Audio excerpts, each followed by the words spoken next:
the companies winning with AI aren't the ones with the biggest budgets. They're the ones who are starting right now.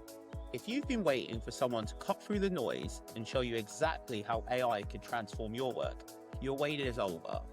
Your competitors have already signed up. I'm Kenny, founder of Brim and the host of the AI Opportunity.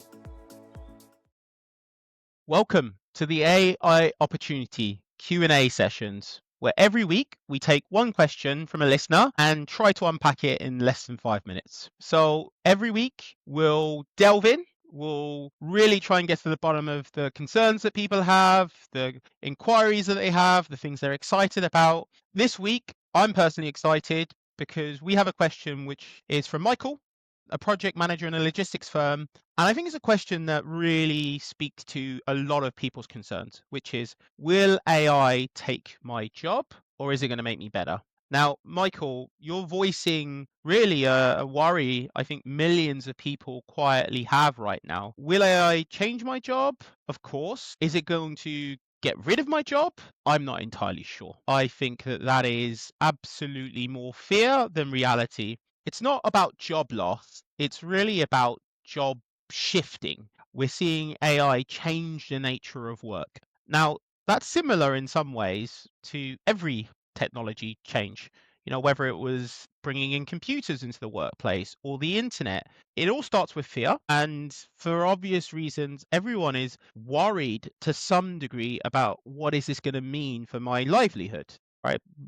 Super important. And actually, when you see a lot of those changes, there has been sort of net positive improvements, but over different time horizons. So, you know, we're going to see change. We're certainly going to see quite significant change in the nature of jobs. But really, the question is, how can you think about change and how you can be the right side of that? I like to think about it is that actually AI is going to change the value chain around a job.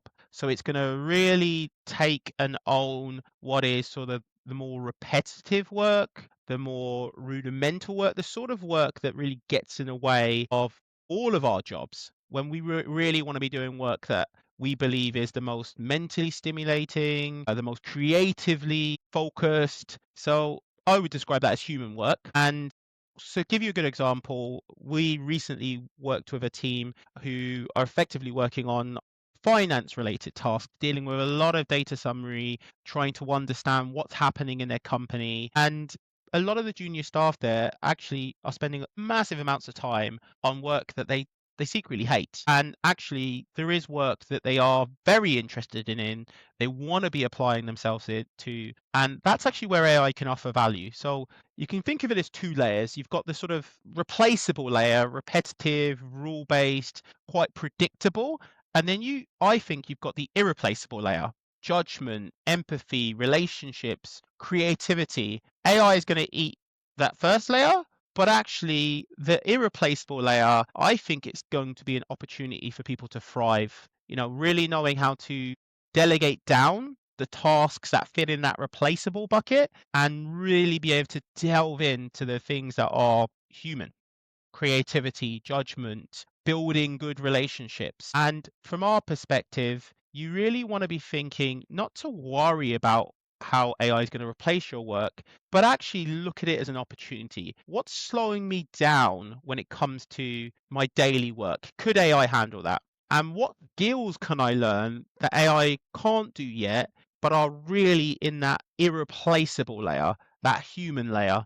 I think that shift from fear to ownership is really the future of work. And you know, it's a good way to start is not only to overcome the psychology of it or do your best to do that, because I do appreciate it's a really, really uncertain time. We're living in the future, but actually break it down and just think about one part of your job that you really hate and have a think about how AI might be able to help you handle that.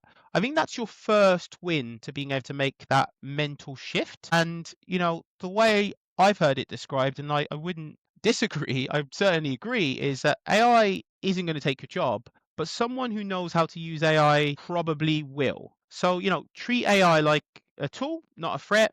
Let's try and learn it, guide it, really kind of own it. And the truth is, I think most people's jobs are always going to be needed. Certainly going to change, but always going to be needed.